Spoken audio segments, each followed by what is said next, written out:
Bendiciones en Hebreos 6, por favor, vamos a abrir nuestras Biblias, continuamos con nuestro estudio, hermanos de cuarto año, vamos a ver aquí lo que trata nuestro autor, pensamos que es Pablo, que otros dicen que era Apolos, pero pues bueno, encontramos aquí la necesidad, los versículos del 1 al 3, por tanto ya dejando, dice, los rudimentos de la doctrina de Cristo, vamos adelante a la perfección, no echando otra vez el fundamento del arrepentimiento, obras muertas de la fe en Dios, de la doctrina de bautizos y de la imposición de manos, de la resurrección de los muertos y del juicio eterno.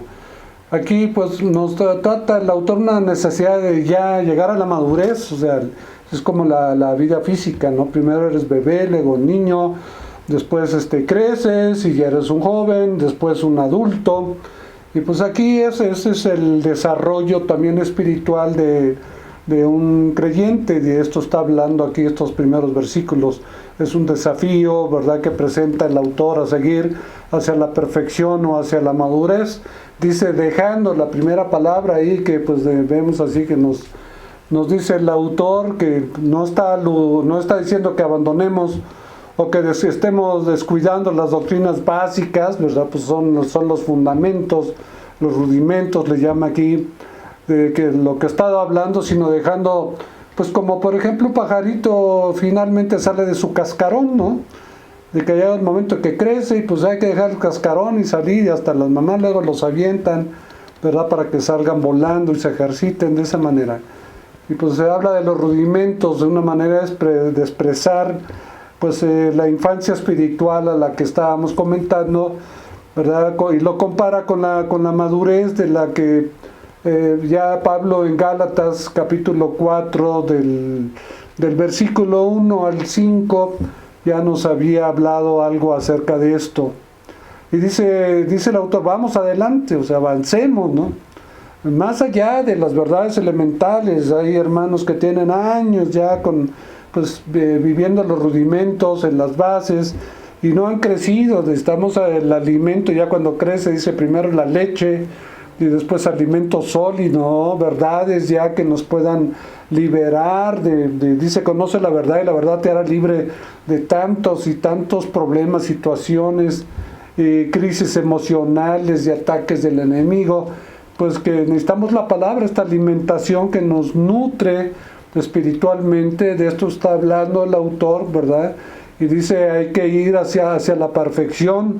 Es una referencia pues a la madurez que está pues buscando el Señor en nuestras vidas, en contraste a la infancia. O sea, el creyente no se puede quedar pues los años en su infancia espiritual solamente entendiendo cosas básicas y ahí nada más nadando en la orillita de la playa, ¿no? No, pues hay algunos que nada más se meten a la playa, nada más les llega el agua a la cintura y ya no se quieren meter más adentro. Recuerden cómo la pesca milagrosa, el apóstol Pedro, ¿verdad?, fue invitado a bogar mar adentro, meterse para sacar a donde está la abundancia del conocimiento. Ahí están escondidos los misterios y los secretos del conocimiento de Jesús y del Padre, ¿no? Y aquí este arrepentimiento, ¿verdad? Pues está hablando recuerdan cómo Juan el Bautista predicaba el arrepentimiento hacia Dios, dice en Hechos 11:18, entonces oídas estas cosas, callaron y glorificaron a Dios diciendo, de manera que también a los gentiles ha dado Dios arrepentimiento para vida. Estas obras muertas de las que habla acá, pues son aquellos que quieren a través de las obras heredarla o encontrar o recibir la vida eterna. Cuando en Efesios 2:1, pues Pablo da el perfil de una persona que está tratando por las obras de ganarse la salvación. Pues él ya está muerto en delitos y pecados, dice Efesios 2:1, y Él os dio vida a vosotros cuando estabais muertos en delitos y pecados. Pero noten siempre cómo el fundamento es el edificar siempre, ¿no?, sobre fundamento bíblico. Y pues determinado, dice, acomodando lo espiritual a lo espiritual, dice el apóstol en otra epístola, ¿no? Vemos cómo el versículo 2 habla de las doctrinas que servían de base, fundamentos para construir sobre ellas y no para descansar toda nuestra vida cristiana en ellas, ¿verdad? Pero pues solamente la etapa importante cuando naces de nuevo, empiezas a estudiar los rudimentos, Dios te empieza a revelar estas preciosas doctrinas de los rudimentos de la doctrina de Cristo, ¿verdad? Pero pues ya no podemos quedarnos ahí en ese estado, hay que avanzar hacia la madurez cristiana, que es algo que pues, de todos hemos sido llamados a eso. Pero como la epístola es dirigida a los judíos, la palabra está en plural, bautismos por ejemplo, está hablando de diversidad de lavamientos que tenían los judíos.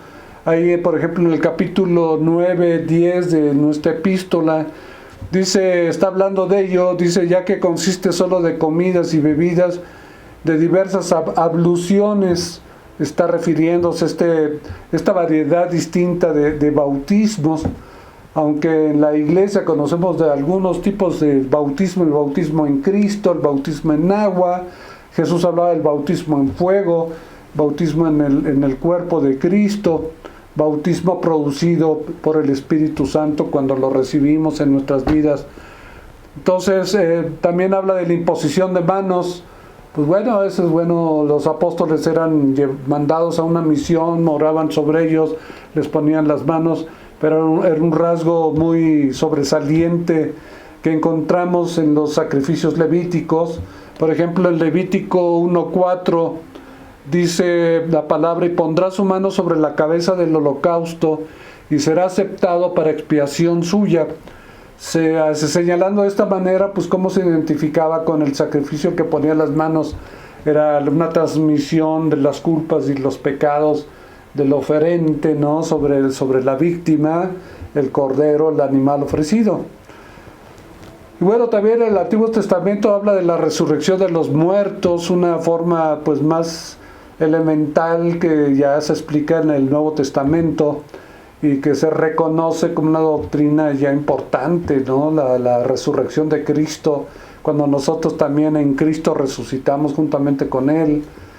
También habla del juicio eterno, la palabra, el juicio eterno, esta enseñanza, pues que en el Antiguo Testamento era como que poco conocida, necesitaban la revelación desde luego del Nuevo Testamento, y que se ha enseñado, recuerden lo que dice Pablo, Romanos 8:1, ahora ninguna condenación hay para los que están en Cristo Jesús, ninguna condenación hay para los que están en Cristo Jesús. Esta preparación para la vida eterna, ¿no? Que viene a través de la redención, que anula todos los juicios y la condenación que había en nuestra contra, a todos nosotros los creyentes, cuando Dios nos encontró viviendo en nuestros pecados, y en su misericordia nos llamó, nos salvó y nos dio esta vida eterna, pues que ahora le agradecemos y que cada uno de ustedes también pues la está experimentando y viviéndola de una forma preciosa. Y bueno, encontramos aquí el versículo 3, que el deseo del autor dice, y esto haremos si Dios en verdad lo permite, o sea, ya vamos a salir de esta vida de fundamentos, de rudimentos, de niñez espiritual, si Dios lo permite, pues dice, ese es el deseo también del autor, ¿verdad? Y pues está expresando el deseo de que progresemos espiritualmente y que, la determinación y la esperanza que Dios tiene en esto, pues es definitiva y es clara en la Escritura. En muchas partes esto lo acentúa y lo afirma el Señor.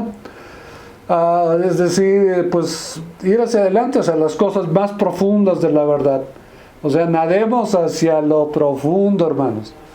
Sí, metámonos a donde están escondidas los verdaderos tesoros y que nos haga crecer todas estas verdades preciosas y nos sostengan firmes y nos den fortaleza y estabilidad y seamos prosperados, como dice en la carta a Juan, de amado Dios, deseo que seas prosperado en todas las cosas, así como prospera tu alma. Es que Dios no quiere que ninguno se quede corto en el conocimiento y la revelación completa de Dios por medio de su Hijo Jesucristo. Vean ahora, se trata el versículo del 4 al 8, porque es imposible que los que una vez fueron iluminados. Está tratando el tema de la apostasía en la iglesia, que ustedes saben que antes de que venga el anticristo, pues va a ser algo muy dado, ¿verdad? En las iglesias, en el mundo religioso, en la gente mal fundada, que no tienen ni siquiera los fundamentos claros. Pues bueno, pues aquí está hablando más bien de personas que nunca nacieron de nuevo, que fueron religiosos meramente, que estuvieron cerca, ¿verdad? Como en la parábola del sembrador encontramos, ¿verdad?, que la semilla cae en diferentes tipos de terrenos o condiciones del corazón, y en unos no tenían raíz y llega la prueba, porque no tenían raíz, entonces la semilla nunca dio fruto. De todo esto está hablando, Pablo está repitiendo estos mismos principios que el Señor Jesús enseñó ahí por Lucas 8, capítulo 8, versículo 11, la semilla es pues la palabra de Dios, la parábola del sembrador. Es imposible que los que una vez fueron iluminados y gustaron del don celestial y fueron hechos partícipes del Espíritu Santo y asimismo gustaron de la buena palabra de Dios y los poderes del siglo venidero, versículo 6, y recayeron, sean otra vez renovados por arrepentimiento, crucificando de nuevo para sí mismos al Hijo de Dios y exponiéndolo a vituperio, porque la tierra que bebe la lluvia, que muchas veces cae sobre ella, y produce hierba provechosa, y aquellos por la cual es labrada, recibe bendición de Dios. Pero la que produce espinos y abrojos es reprobada y está próxima a ser maldecida, y su fin es el ser quemada. Aquí pues estos pasajes son muy controvertidos, ¿verdad? En del Nuevo Testamento hay pues los grupos arminianos que enseñan que se pierde la salvación, y pues están muy rápidos a enseñar estos pasajes para tratar de demostrar pues esta carencia que tienen de información sobre la justificación y del plan perfecto de Dios, que no podemos dejar nunca, ¿verdad?, de mencionar y de repetir y de enseñar bases, fundamentos preciosos, maravillosos para nuestra fe. Entonces aquí encontramos ahí del versículo 4 a 6, pues encontramos una de las 4 imposibilidades mencionadas en la epístola. Ahí en el capítulo 6, versículo 18, encontramos la segunda imposibilidad que menciona, dice, para que por 2 cosas inmutables, en las cuales es imposible que Dios mienta, tengamos un fortísimo consuelo los que hemos acudido para asirnos de la esperanza puesta delante de nosotros. Porque la sangre de los toros y de los machos cabríos no puede quitar los pecados. Esta es la tercera imposibilidad. No puede quitar los pecados. La sangre derramada de los toros en los sacrificios en el Antiguo Testamento, en el tabernáculo. Y la cuarta que encontramos, ¿verdad?, usted la conoce muy bien, en Hebreos 11:6, pero sin fe es imposible agradar a Dios. 4 imposibilidades mencionadas por el escritor en nuestra epístola, y pues recordamos, ¿verdad?, cómo estos versículos, ¿verdad?, como los usan muchos para enseñar que se puede inclusive perder la salvación. Imagínense, o sea,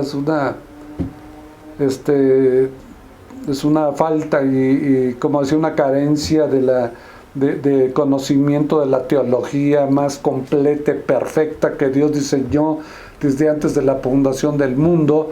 Son doctrinas que contradicen enseñanzas que enseña claramente el Señor Jesús. Por ejemplo, recuerdan Juan 10, 28, 29, y yo les doy vida eterna, y no perecerán jamás, ni nadie las arrebatará de mi mano.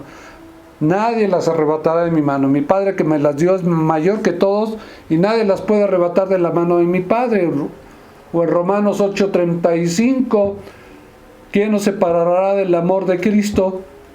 Tribulación, angustia, persecución, o hambre, o desnudez, o peligro, espada.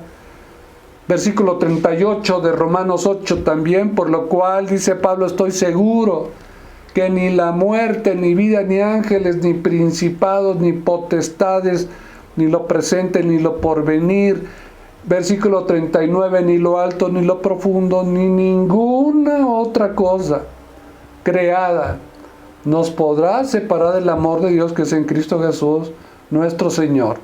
Entonces aquí pues se está tratando de personas que pues llegaron al conocimiento del Evangelio, pero no creyeron realmente de verdad el Evangelio. Este es significativo que en todo el pasaje, ustedes lo notan, se está mencionando a este tipo de personas como una tercera persona. No se está refiriendo a la primera o a la segunda persona, como lo hace aquí el pasaje. Es como si el escritor está tratando de diferenciar a esas personas de los lectores, ¿sí? Como llamamos un caso hipotético, o sea, supuestamente, ¿no? Y no necesariamente es la realidad, como varios expositores y creyentes arminianos sugieren. Estas personas pues habían visto la verdad claramente, pero no la habían aceptado. La vieron la verdad claramente, pero no la aceptaron. Hay que aceptarla, hay que creerla, hay que cumplir las condiciones, las demandas, los mandatos que trae el Evangelio. Por eso estaban ya regresando deliberadamente al judaísmo. Esta es una apostasía. Sería ese abandono de la verdad para regresar otra vez, como lo vimos y lo estudiamos en Gálatas, recuerden. Esta apostasía fue catástrofe irreparable, puesto que por definición un apóstata es aquel que rechaza a Cristo y no cree en la eficacia de su sacrificio, ¿no? Que son los únicos medios de salvación que Dios pues dejó a todos aquellos por los cuales Él murió. Y dicen ahí en el versículo 6, y otra vez recayeron del conocimiento de la verdad, pero no de su posición, no está diciendo de su posesión personal salvífica, de su estado de salvación. Aquí recaer está dado en un sentido que nunca está mencionando, ni se trata, ni está queriendo significar perder la salvación, puesto que un verdadero creyente está eternamente salvado, ¿no? Aquí se está hablando de aquellos que profesaron ser creyentes. Usted puede conocer o saber de muchos de ellos, ¿no? Aquí frases como las que trata del versículo 4 al 6, pues se entienden referidas como experiencias que nunca llegaron a la salvación. Tuvieron que ver con cosas de la iglesia, oyeron, participaron y andó el jijiji, como la parábola del sembrador. Léala usted y recorrerá todo esto que está mencionando otra vez aquí el apóstol Pablo. El versículo 9 dice, pero aunque hablamos así, amados, en cuanto a vosotros, ya está cambiando ya ahora sí a primera persona, no a las terceras personas a las que se está refiriendo. En cuanto a vosotros, estamos persuadidos de cosas mejores y que conducen a la salvación. Está hablando con un grupo, y ese grupo ya ahora comienza a hablar en cuanto a vosotros, ahora sí, ¿verdad? Oh amados. Veamos estas palabras con más detalle, ¿no? Dice aquí que fueron iluminados. Parece expresar que tuvieron una experiencia real de conversión. Sin embargo, pues usted sabe, uno puede ser iluminado, ¿verdad? De alguna manera escuchan el Evangelio y pues Jesús decía, Juan 1:9, hay varios textos, le quiero mencionar, que dice, aquel era la luz verdadera que alumbra a todo hombre que viene al mundo. Oyen hablar de Jesús y son iluminados, ¿verdad? Porque Jesús es la luz del mundo, ¿no? La luz que trae la verdad y la salvación. Juan 1:11, que dice, a lo suyo vino, pero los suyos no le recibieron, ¿no? Vino la luz, estuvo con ellos, pero no le recibieron. Hay que recibirlo como Señor y Salvador. Entonces sí, ¿verdad? se efectúa el volver a nacer, que es diferente. Dice capítulo 3, 19 de Juan, y esta es la condenación, que la luz ha venido al mundo, y los hombres amaron más las tinieblas que la luz. ¿Por qué? Porque sus obras eran malas. Entonces, en algunos casos también la versión Septuaginta, que es la versión en griego del Antiguo Testamento, la traducción que usa ahí esta palabra, ¿verdad?, iluminados, dice que fueron instruidos. Es decir, que hay muchos que conocen mucho acerca de Cristo. Ve usted los mismos escribas que conocían de memoria libros enteros. Fueron instruidos, ¿no? La palabra los iluminó, pero nunca se convirtieron, nunca fueron salvos. Dice que gustaron o probaron, meramente gustaron o probaron. Es distinto a comer o asimilar algo que se come.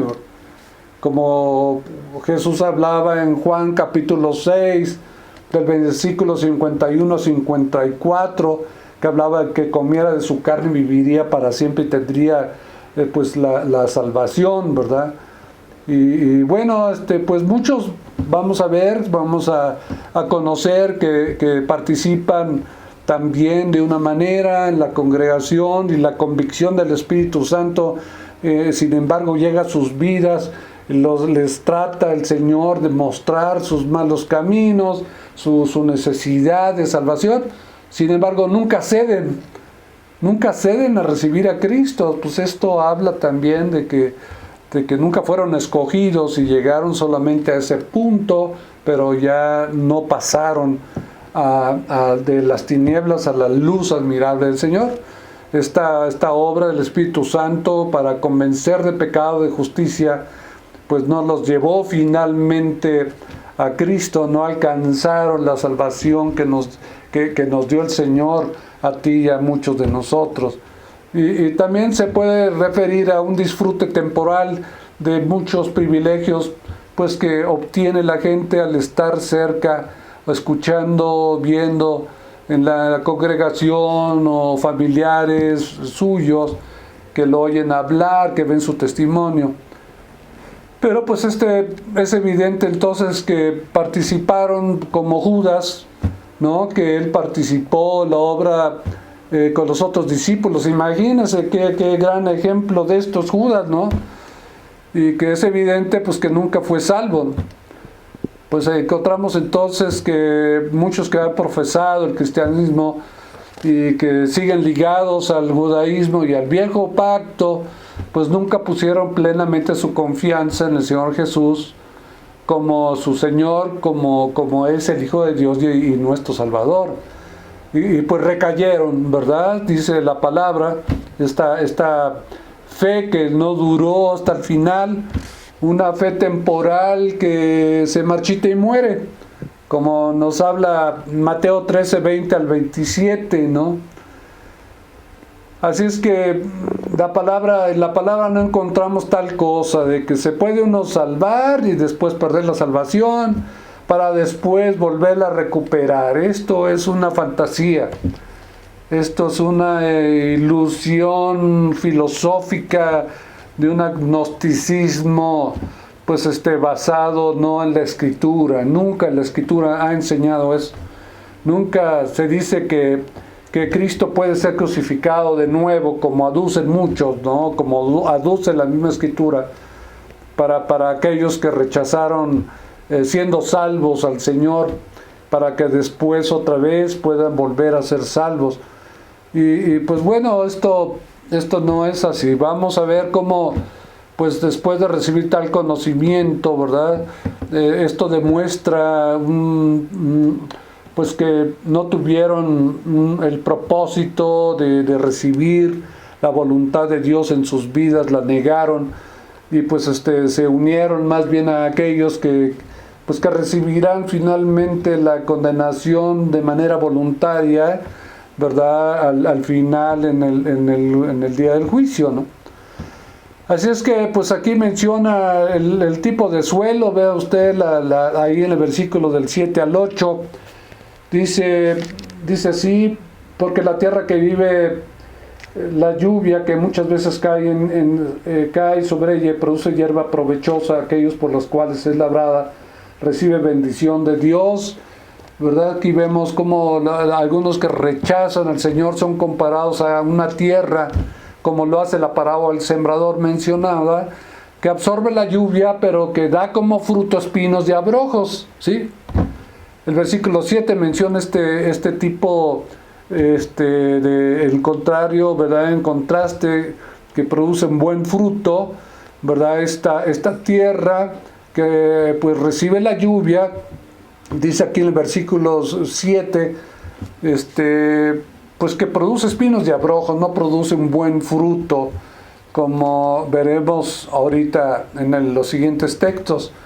Y siempre pues encontramos que estas enseñanzas, esta forma parabólica de enseñar al Señor, de comparar verdades físicas con verdades espirituales, encontramos en este caso que la productividad del suelo es la evidencia de la condición del corazón de una persona, ¿sí?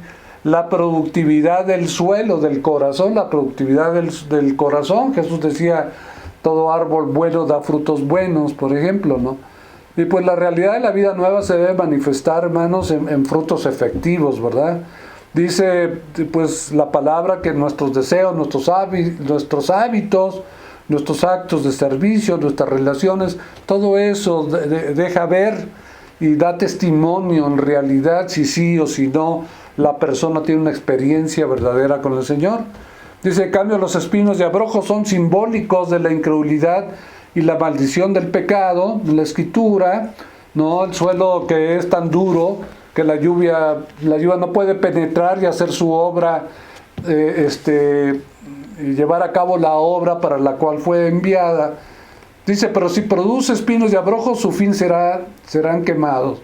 O sea, si no fueron salvos, será el fin de aquellos que se perderán eternamente, ¿no? Entonces, encontramos aquí el antídoto, del versículo 9 al 12, pues muestra el corazón de un verdadero pastor que escribe esto, que teme de ofender a sus lectores con semejantes apreciaciones con respecto al testimonio que tienen algunos de ellos.